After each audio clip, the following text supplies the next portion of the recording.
y'all, it's Maxine, your favorite wine specialist, guiding you on your journey through fine wine. And in this video, I am going to teach you how to properly hold your wine glass. If you've been watching my videos for a while, then you have noticed that I hold the wine glass the same way on each video. You always want to hold a wine glass by its stem. Some people like to put their pinky under the base. It's all a matter of preference. When some people like to be fancy and show that they have control over the glass, they like to hold it by their thumbs. I do not recommend this because at any moment it could totally drop out of your hand and you're just kind of showing off. But it is another method of holding your glass. Never, ever hold your wine glass in between your fingers on the bowl of the glass.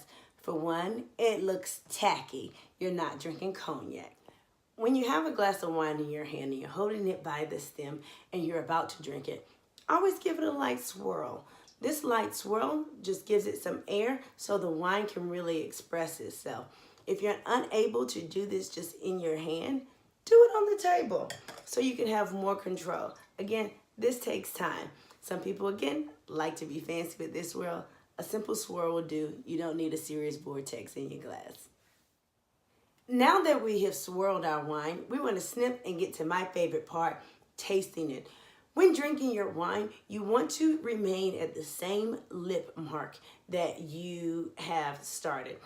Nothing's worse on a date, at a dinner party, at a cocktail party, at a team dinner, or anytime, even if sitting in your home, and seeing all the lip marks around your glass.